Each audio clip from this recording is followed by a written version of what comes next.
Welcome, everybody. Today, it is January the 13th. We are in 2022, unbelievably. We are probably about 74 sessions into, I think it's 70, this is the 74th session of the IC Topic Chats. We started in May 2020. As a reminder to everybody, on the call live right now and watching on YouTube later, we do this every Thursday at noon Eastern, or I'm in the St. Louis area, so it's Central. It's 11 a.m. Central, my time. Also down in Susan's time, for that matter. We meet every Thursday, except for when it falls like on a holiday or otherwise. And we talk about independent consulting topics every week. We usually last the better part of an hour. The sessions are set up in a couple different formats. The primary format is somebody presents for about somewhere between 15 and 25 minutes. And then we sit and we talk about whatever they just presented on, whether it's incorporation or, how to set your fees or identifying a niche, but it's always about independent consulting topics, specifically about how to, small business type of topics. Today, we're very fortunate to be joined by Megan Ruxton, Susan Wolf, and Karen McPhail-Bell, who are our panel. So we're doing a panel session today. The whole session is just going to be discussion. I'll be asking questions. They'll be answering questions. I'll be engaging them, and then people will be posting questions in the chat or popping in to ask some specific questions. But just to kind of give some context to the presentation today, we're talking about replacements, and you can see that up on the shared screen there. This is the look a lot of us have when we take over an evaluation from somebody else. The idea, generally, the conversation is, they did what? They wanted to do what? Are you crazy? So what an evaluator replacement, the context for this is mostly that someone had a project or there was a program that was existing. An evaluator was there before us. They left for one reason or another. Maybe they were fired. Maybe they just quit out of the blue, or maybe it was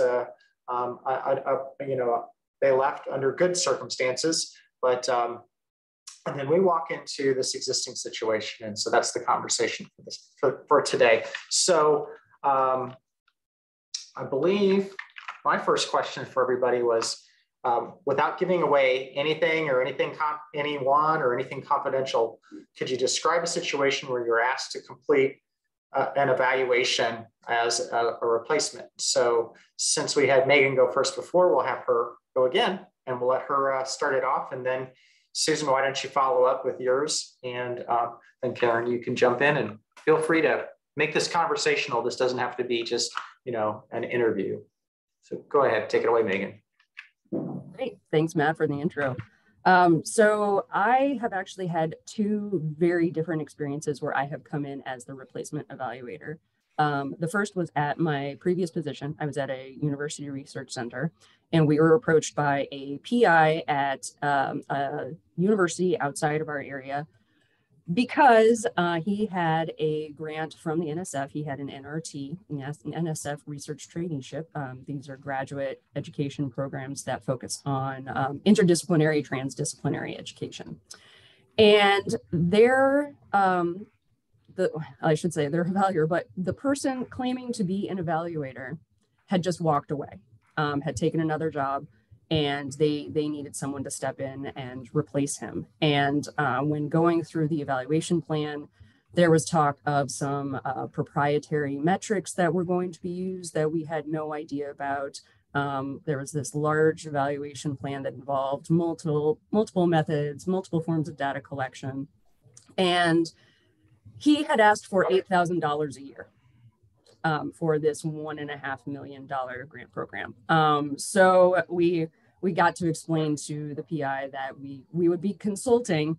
We couldn't do what they had asked for in terms of what was in the evaluation plan. Also, I apologize if you hear barking dogs in the background. Working from home, yay COVID. And the second situation that I ran into was far more tragic. Many of you know Melissa Tachik, who passed away just around this time last year. I had just months before been put in touch with her. I was helping her with one of the projects that she had. And after her passing, I was asked to take over one of the grants that she was working as an evaluator on at a community college outside of Chicago. So at that point was able to, I had an evaluation framework. We were about, I believe, 2 years into the grant. So some data collection had been done. I was given access to everything that she had collected. But those, so two very different situations, but I have jumped in kind of last minute to a couple now as a replacement. So full disclosure, Megan and I were asked to take on another project from Melissa Mercer-Tachik. And so we had this, she didn't bring this one up, but I mean, it's amazing how much energy has to go into just trying to understand, what the program has been doing, what it was supposed to do, and then all of the data and everything that goes into what the previous evaluator did. Now, I certainly would have done things differently, which is almost entirely the case every time I look at what other people do. And that's not necessarily that they do anything wrong. It's just, I've got ways of doing things. But Megan and I had to spend a lot of time thinking through what this major institution, this PI with this big grant doing a lot of things, not necessarily related to our evaluation. But it just took a lot of time to just spend time thinking through what that all meant. So, my reflection on that experience, and with Megan, and feel free to chime in on this, but it was just an overwhelming amount of information to just try and comprehend that was going on, because Melissa, to her credit, sad that she's left us, she was a very thorough person. But it also in some ways made it easier, because we could go back, and she recorded videos of meetings with her client, who became our client, which was eerie, by the way. But it was so thorough, but at a certain point, you got to stop and say, I can't read anymore because there's just too much there. She was so thorough. Yeah, it was definitely, it was overload. And the other project that I took over for her was very, very similar. And same thing. She did it in a way that I would have approached it completely differently. So, we'll get into the challenges here at some point in the conversation, but yeah, it was, there are pros and cons to someone who's as thorough as she was. And it was information overload, to be sure. Susan, did you want to jump in and share one of your experiences? Yeah, I'm not sure how much you want me to share about it. I guess the whole story of the nightmare and everything, or this is conversational. We'll work with it. Well, if you feel like you want to jump ahead to the other questions that I shared with you guys, just go ahead. Okay. It's fine. Well, let me describe this. I was, when I first got into business, I was contacted by a prior client from back when I was in grad school. I had been their evaluator. And then when they found out that I was going to become an independent evaluator, all of a sudden they were like, oh my God, we need a new evaluator. You're free. Hooray. So I became their evaluator again. Well, apparently the last evaluator they'd had, he was a university professor, and he had grad students helping him, of course. And he was also, though, this is a federal grant. And within the federal sphere of projects, he's also the one that often is seen as the expert evaluator. So, and he often is the one presenting at their conferences, and, everybody's like, oh my God, he's the evaluator guy. He's so, it's like, oh crap. So I pick up the report that he had done for my client, and it was so bad. He had, I don't know if he had a couple of different projects, same.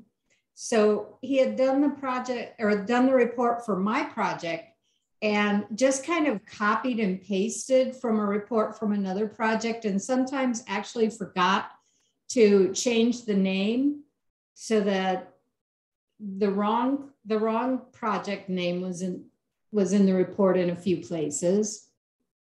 Whoever had done the analyses, all he had done was this survey of clients that collected information that was totally unrelated to any project needs.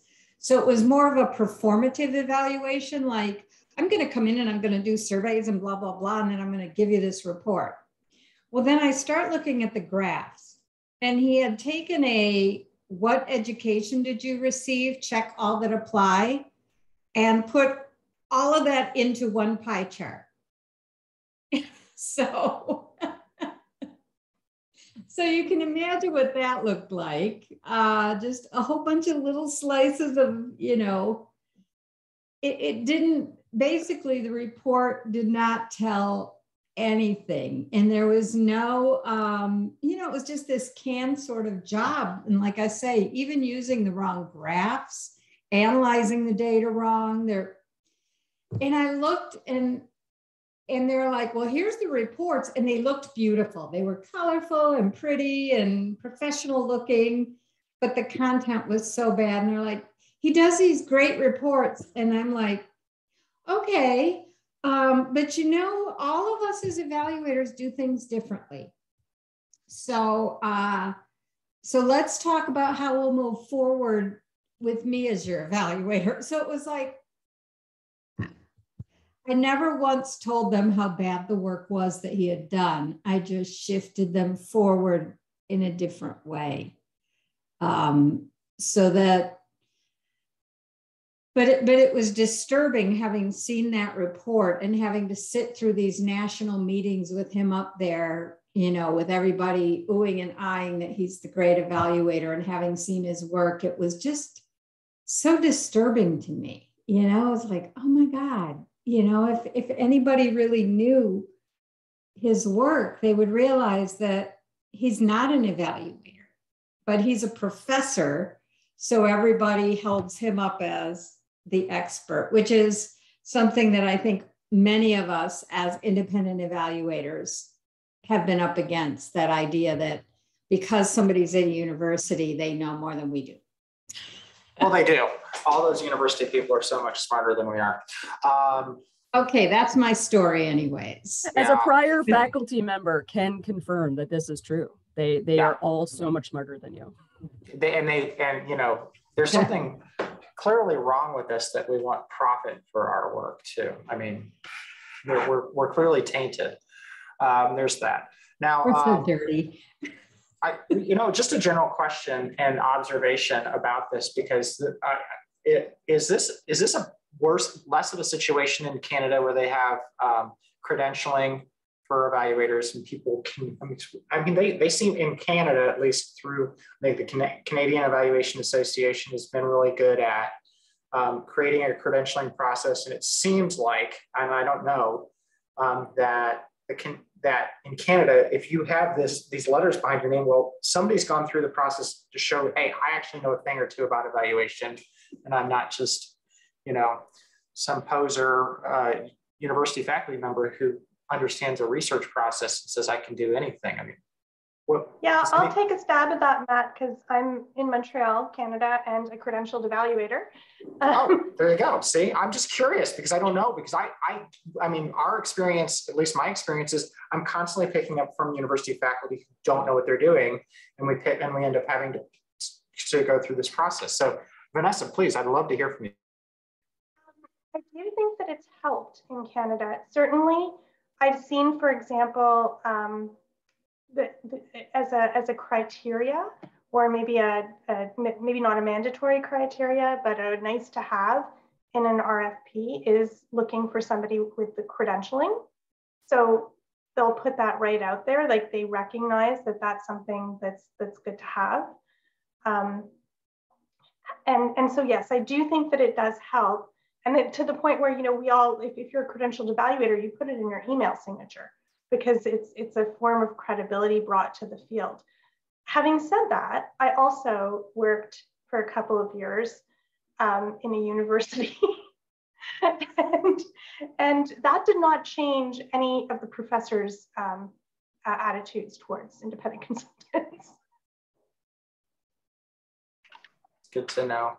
I don't want to get too derailed here. I want to give Karen some space to give us her situation and her experience. I can tell you in advance of this, she asked if this needs to be a reference to be an independent consulting situation. And this is not necessarily an independent consulting conversation, although I think it affects a lot of independent consultants. So I just want to share that it's this is all about kind of picking up a project that's in process, or there, with previous expectations that we have to reset. So with that, Karen, feel free to pop in and tell us your story.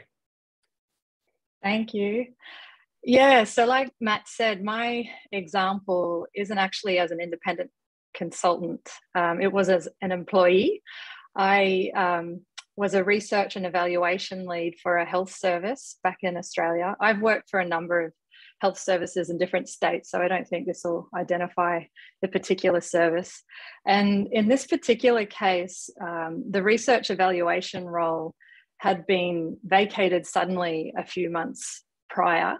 And the role was based in a health service that had a team of around 30 people, comprising 4 or 5 teams across a region. So the region comprised like a number of what we call local government associations. It's kind of like counties here in the US with hundreds of thousands of people. So quite relatively large by Australian standards. And this team really relied on that role support to fulfill their obligations for doing evaluation. A number of their initiatives were statewide funded, which came with the requirement they do an evaluation, as well as locally designed initiatives. So when I joined, a number of these initiatives were well underway. Some were actually completing a key milestone, and there weren't actually many, if at all, mechanisms for monitoring and evaluation for most of, if not all of those initiatives. And so my job was to get a sense of what the lay of the land was for all of those projects. And after doing a bit of an assessment, talking with stakeholders in the team and working out where things were up to, I was able to prioritize where to focus them. And of what were 8 open evaluations needing support, 2 in particular were at a pretty critical phase. One, for example, an evaluation was due to the state funding body, and another had ethics board requirements to fulfill as well. So I can certainly talk more about the experience of doing that, but that's just setting the scene of what I came into. So question for everybody, whoever wants to answer this, but how do you make the decision on when to rewrite an evaluation plan?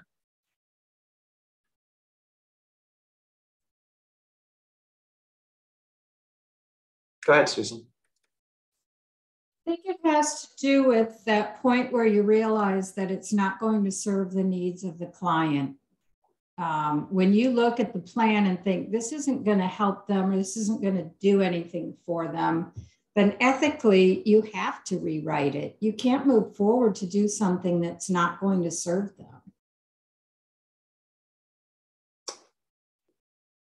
Yeah, I agree. I mean, I've had this situation. I think I was talking about my current project where it was a faculty member, full professor who moved to another institution. And he actually wanted to retain the evaluation at the new institution. And his old institution said, "You're not available to us anymore. You're in Virginia now. You're no longer in Illinois. So we want to cut ties with you." He got upset, refused to share his data, and then they contacted me because I had a relationship with this program director. I went in, and this is my story.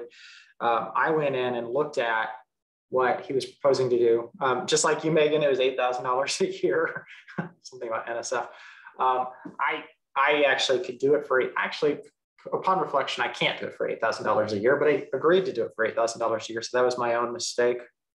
But my first thing I did was reread, the entire proposal and his evaluation plan, and then how the evaluation plan connected to their objectives. This is an NSF grant. You want to make sure that you're doing that. And I basically said, I can't do this, or at least not the way he wrote it, because I think there were like 2 project goals. There were like 3 visionary statements, and there was like 6 different kind of sections of objectives that didn't connect to the evaluation questions, didn't connect to the objectives.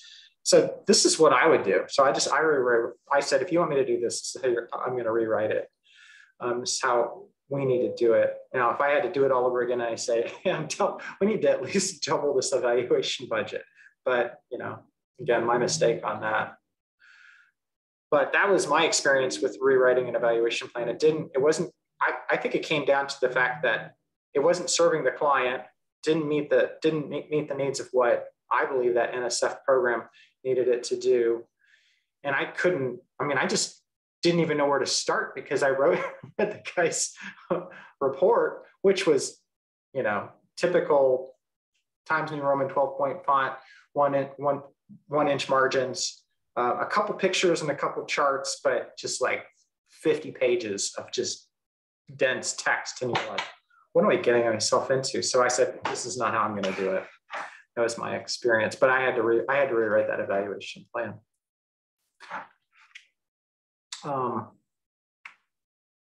Any other thoughts on what Vanessa said here about? I didn't see it. Yeah, I was talking. Okay, yeah, she took over an evaluation from another independent consultant and informed the client that she would be revising the plan before she'd even seen it, and then put that into the budget. And how many times have we revised evaluation plans on our own time because that wasn't part of the plan or the budget? So yeah, I had to tell her that was well played, to think through that and be that proactive. And that's something we can remember, in fact, in the future. Yeah, absolutely. I just knew that people do, everybody's like, there's diversity. Everybody does things differently. And before even having seen it, I was like, there's probably some things that aren't going to sit right with me just because I'm me and they're them. Absolutely. I think that's totally true. I think that's what's great about us as evaluators and about our profession and we all come with different backgrounds, most of us out of a social science discipline, but I'm sure if Susan and I went after the exact same project and put together an evaluation plan that completely was judged to meet the needs of the client, they'd be completely different. We'd look completely different just because of our backgrounds. Megan, you asked. 50%. What's that? Or at least 50% different. There you go. I'm sure they'd look very different. I would have different instrumentation. Who knows? Megan, you brought up fees. Now, I guess, could you share a little bit more about fees and maybe some considerations for how we talk about fees? Yeah, so the first project I mentioned, it was the program itself was very similar to others that we had done at the research center and we're currently working on. And so we had a level of experience as a center. I was still fairly new at that point, but we had a level of experience at the center that we knew, like for the level of rigor that we require, we can't fulfill the things that this person has promised at the budget that you have. And whether you're at a research center or whether you're a consultant, time is money. And you can't simply give things away just because you feel bad for a client. And it was kind of heart-wrenching for this particular program because the man in charge was so nice, but he had no idea about evaluation. So when this other person came to him and said, oh, sure, I am an evaluator, and laid out this plan, he just accepted it as being something that not only could be done, but could be done for the price that this person had laid out. And I think this goes back to this conversation too of, a university professor is coming in and saying he can do it for this much money, or she can do it for this much money, because that's not their full job. This is something they're doing on the side. And maybe they have graduate assistants, maybe they have research assistants, what have you. But, they're not thinking in the same terms as someone does who this is their sole income. And this is how they have to structure their fees. And so for the time that was required for this evaluation plan that had been drawn up, even if we had access to some of the things that he had put in there that, like these metrics that we had never heard of, we were looking at somewhere between $18,000 and $25,000 a year. And this was a grant funded program from the NSF. There was no room to fudge that budget, so we had to go through and figure out ways to essentially help them help themselves. We had to restructure one of their internal people to essentially become an intern evaluator, which I will say she has now really seen the light of evaluation, and she and I have talked, and I think she wants to actually go forward as an evaluator after this. But it was simply, we had to sit down and say, these are the trade-offs that we have to make. Because for this amount of money, we're talking about this number of hours. And it basically came down to, like 2 hours a week that we were able to actually do any work. So it required us taking a step back. With my other project, it came about like just as I had jumped into independent consulting, like full on. And so I didn't even question the budget. I just said, sure, I will do all of those things that Melissa promised, and I will do it for the amount that you have set out. And it always depends too on the person that you're working with. In both cases, I've had phenomenal people who are in charge of these projects that I am working with. The PI of the grant at the research center, or the grant that I had while I was at the research center, was downright apologetic that he couldn't pay us more. And we said, don't apologize to us. This person should be apologizing to you because your needs are not being fulfilled as he promised. But I mean, that has to be something that you take into account. It doesn't matter how nice the person is, you still need to keep the lights on, and you still need to be able to, fulfill what's written down in a contract. So that's something that you always have to take into account. Do I have the capacity for this? What is my worth? And that's a question that we've had in the ICTIG topic chats before, is what is my worth? And you have to stick to that. And you have to be willing to be upfront with the client about that and be transparent. And, I've had the experience where that's worked out really well.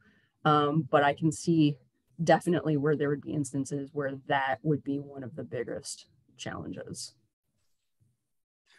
I have to negotiate a subcontract with Megan next week, so I'm really looking forward to talking about finances with her. You guys can tell, right? She's going to tell me what she's worth. I'm going to see if I can afford her. My rates just went up, like the second. Just literally just happened. Great. Golly. I'm not going to be able to keep the lights on in my place. I think that Megan makes a couple of great comments there. Number one, I became a PI about a year and a half ago with a big $3 million federal grant, and I've learned a lot. The one thing that we all probably know is every funder is a little bit different. There are funders that say, here is the percentage you can allot to evaluation, at least out of our budget. And so the Department of Defense, several of my Department of Defense contracts are like that. They can allot 5%. On the earlier versions, it was 3% of the total to evaluation, and that's all they're going to allot. That being said, there's a little asterisk next to that says, but you can pay them whatever you want. It just can't come out of our funds. So it's an unfair statement, I think, and I'm a little bit frustrated with that program officer for saying that, because then I have to make that statement of like, well, you say it's you can provide to me $12,000 a year, but really this is an $18,000 a year project, so you need to find an extra $6,000. And they don't necessarily like that, because I think you should be able to do it within the budget that's provided. But what I'm saying here is there's oftentimes other pockets of money that are available. Now, other contracts, the money is completely flexible, and particularly after a project has started, usually what happens in my experience is you can't spend all your money. So there's unspent money in other funds. As long as there's not some sort of internal reason to that institution or for that funding agency where that money couldn't be taken from like a grad assistant they didn't hire and put into an evaluator, they oftentimes do have that money, and they're playing, a little bit of poker with you. So just know that there's usually more money out there. If you feel like you are not getting paid, or you're not getting the budget that you need for your evaluation, you should push back. One more thought on that. I built my house about 9 years ago. God, that's crazy. We built it 9 years ago, and I'm I negotiate. I'll sit and see what I can get. And so at one point, my contractor came back to me and he says, I need to raise the cost of our duties. And I think it was legitimate. And he says, because at the race that at this rate, I'm paying you to build your house. And I thought that was an interesting perspective. And I think it's at a certain point, you're not just losing out on fees, you're paying to do this evaluation for other people because you're giving up those expenses. It's just a different way to frame it. So you need to remember not to pay your clients to do work for them. So anyway, any reflections on that, Susan? I see you have your mute button off. Oh, I'm sorry, that was by accident. No, but I was looking at Janet's question about have we ever been doing an evaluation and had to hand it off? So what was that experience like? And then I was thinking about that. Oh, and I'll share that. And I have some reflections on that too, but this is not, I'm not supposed to be the panel. I'm supposed to be the questioner. Oh, well, I'll just briefly say that when I decided to take a job a few years back. And so I had to hand off one of my favorite projects to a colleague. And it was painful because I really enjoyed the project. And the sad part is now that I'm back in my own office again, I can't go and say, oh, by the way, will you give that back to me? Because I really want to do it again. So I think the worst part is that I gave up that project and probably shouldn't have, because I probably shouldn't have taken that job and I should have stayed with my own company. That's a whole nother session. So yes, there were steps for the transition. Fortunately, people knew him. And it was mostly a matter of me and him meeting together and talking about what I had been doing and how I'd been doing things, and then making clear to him that it would not hurt my feelings or I wouldn't feel undermined if he decided that he needed to do things differently, because I understood that we all do that. So trying to make it clear to him that if he did go in and decide to change everything around, that yeah, of course you're going to do that. Just so that it wouldn't give him any sense that it would create bad feelings or something if it later got back to me.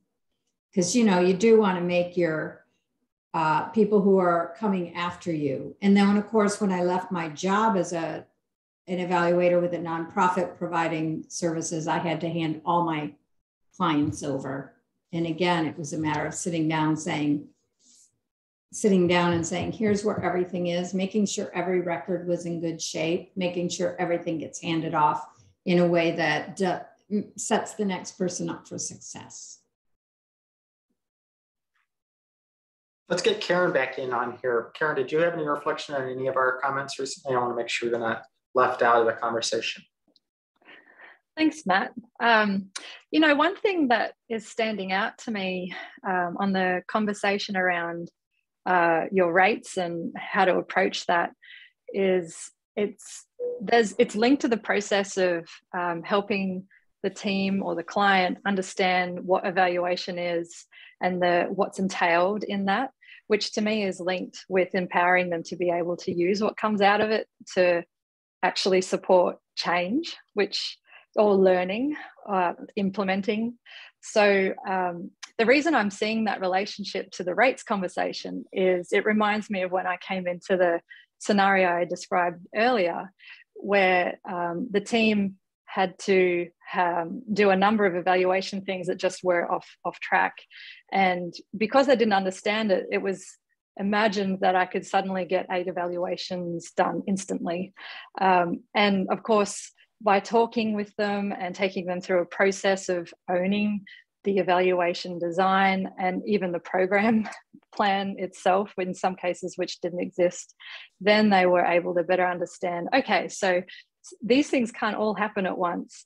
And while time is money, as you were saying, our time is the only resource that we like, we don't want to waste that. Our lives are limited. So it's not just about time is money, but our time is really important.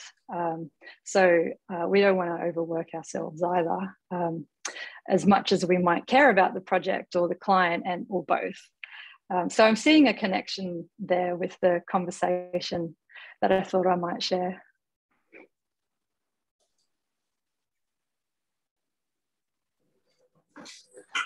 So what I think we were talking about, the question began a couple of questions ago from Janet, was what's it like to hand something off?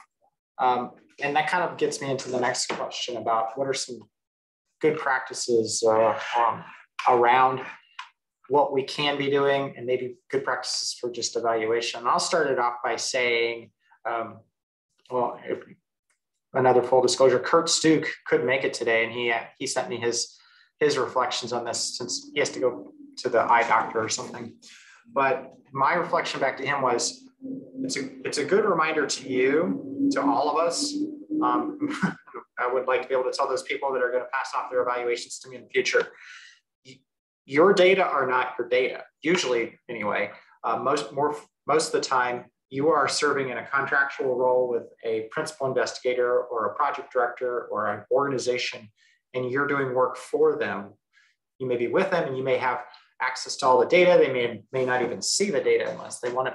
But usually, anyway, we set up data plans, data management plans, data sharing plans, where the data are, in fact, our clients, or at least some version of those data. That there may be confidentiality issues with it. But at some point when you leave, your data need to go back to your client. If you wrap up a project, you need to make sure that your data go back to your client, because in this situation, Kurt was talking about he had a situation where he didn't have any access to any of the prior evaluation reports or the data. And I've had this exact situation with another project I adopted, where the previous evaluator would only provide us the evaluation reports, but never provided the actual data. And I needed to do pre-post analysis with participants from this program. So that really put me in a situation which we figured out. Anyway, so that's one of my reflections. What are some other good practices that our panelists would like to share with the group? I think what you just said, Matt, really goes back to what Karen was just saying in this idea of ownership and helping the client understand that this is not just a checkbox. I mean, yes, I can go do my own thing for whatever the budget may be. But ultimately, at the end of the day, if it's not serving you, then it's a waste of your time and money, of my time. And, there's really, you have to be an educator to some extent sometimes. And I didn't have to do this with the projects that I took over, thank goodness. There was some education there, but it wasn't having to do any sort of persuasion of why this is important. But there have definitely been other things that I've worked on where I've had to explain, this is your data. And, I'm trying to give you the best data possible, but I need cooperation for that. I need to have you be participating in this, because if this is a one-way relationship, then this isn't going to work. So I think I would say, that's good practice to begin with, but particularly when you're taking over a project from someone else and just having that open conversation of this is for you. I'm doing this for you. Yes, I'm getting paid for a service, but that service only exists because of you. So, helping them understand that this is definitely a part of evaluation, that they need to be actively involved. I tried to summarize your comment there, Megan, for everybody in the chat. So if that doesn't make sense, rewrite it for me. Yeah, no, I think that's good. That's a good part. Go ahead, Susan. Another good practice when you're taking over from someone, no matter how bad the work is, never undermine someone else. Be as diplomatic and tactful It's kind of like a very careful dance of, you know, like I looked at the report, oh, these are beautiful graphs. And I never, no matter how bad the work is, don't say anything bad about the other person because you don't know whose friend they are, and it's just not nice. So be nice, be tactful, be professional. And if someone asks, you can say, well, one of the things, I mean, you need to educate your client. They need to know that this isn't done right, but in doing so, you need to do it maybe at the right time and in a very tactful way that doesn't in any way kind of undermine the other person. I definitely have a +1 with what you just said there, Susan. And I think this is part of helping a team also that may have, you know, mixed emotions about an experience of something that didn't go well. And we can play a role as incoming evaluators to keep them solution focused. And that can also change, like the evaluation outcomes might be these unwritten things as well of supporting the team to move forward and have a positive culture in how they use evaluation. And it's got nothing to do with how bad the person was before us, if that was the case. And also +1 to what Matt and Megan said in terms of data traceability. One of the values that really drive the way I approach both research and evaluation is around self-determination for everyone involved. And in that context, data is a precious thing to treat in a sacred manner. It needs to be cared for, and given that we don't own it, the client owns it. To me, I feel responsible for empowering the team to know how to treat data as sacred, and not just data, but what its implications are, so that we can co-create an understanding of what did we learn. So data on itself isn't enough, I know you all know. It's the interpretations and the analysis and the so what that come out of it, and that is it's almost ceremonial to me. So that it is an act of self-determination for the team in the end.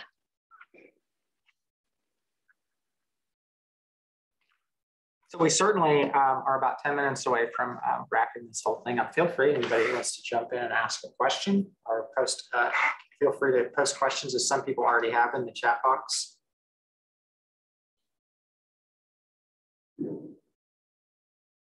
Saying, Karen, I think I did a terrible job of trying to summarize your thoughts, which were, you know, meaningful, but I'm not good at writing meaningful text maybe. So feel free to rewrite that in a way that makes any sense for you.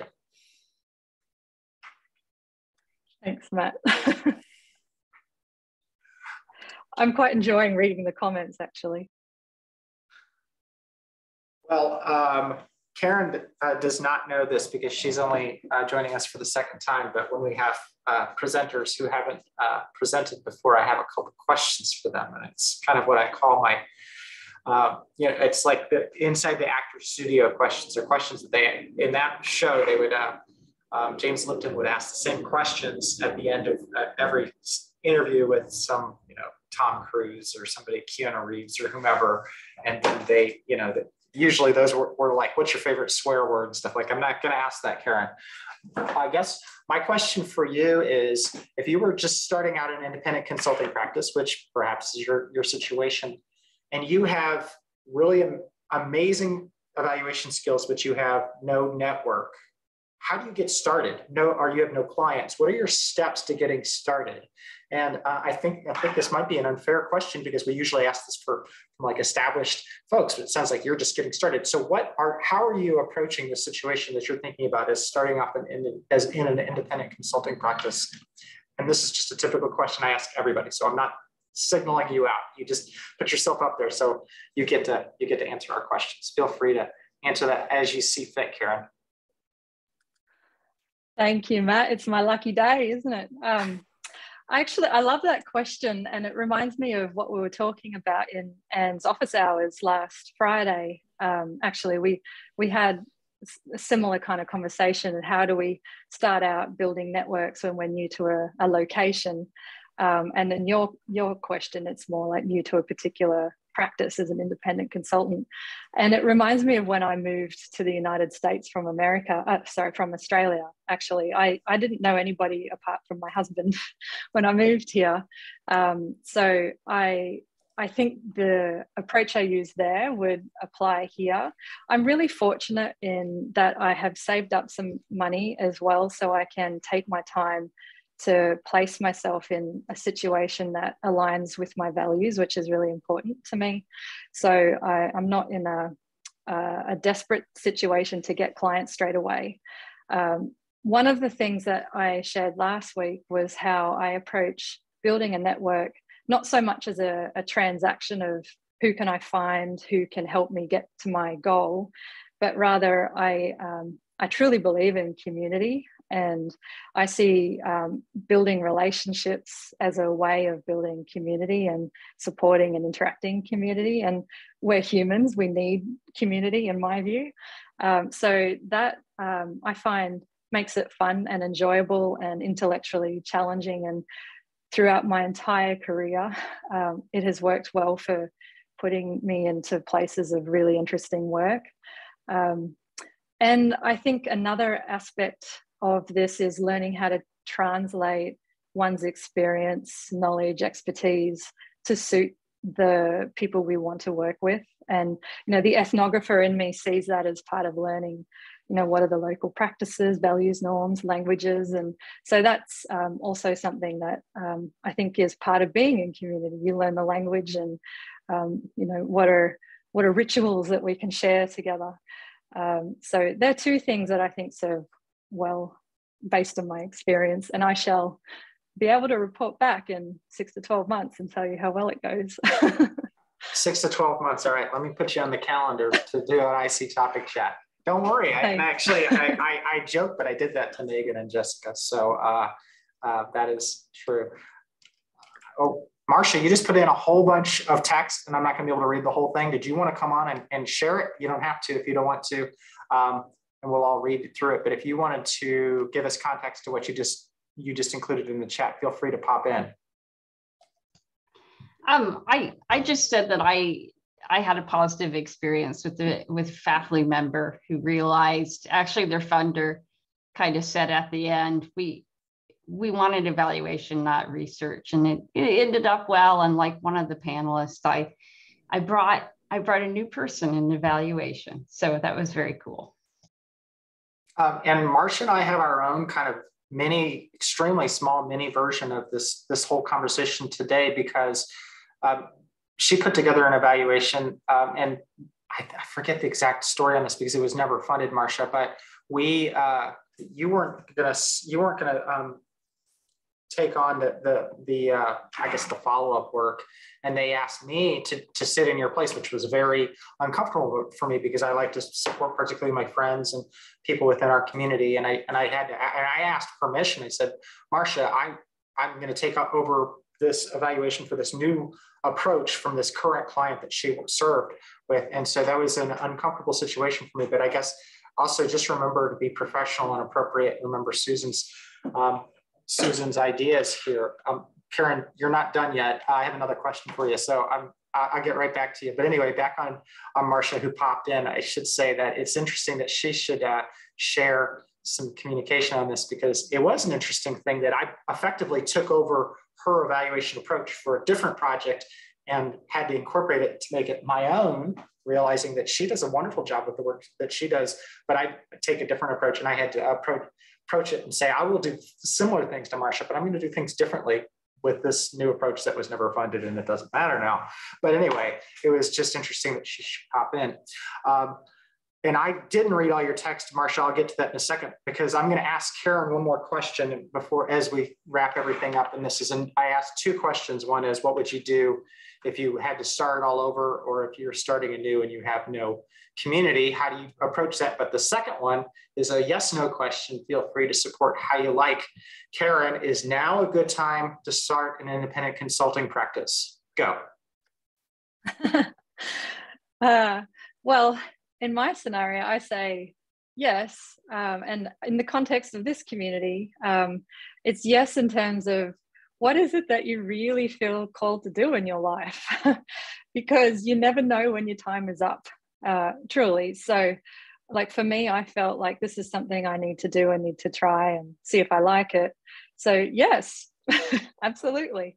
If you feel called to do it, then try it. You only live once.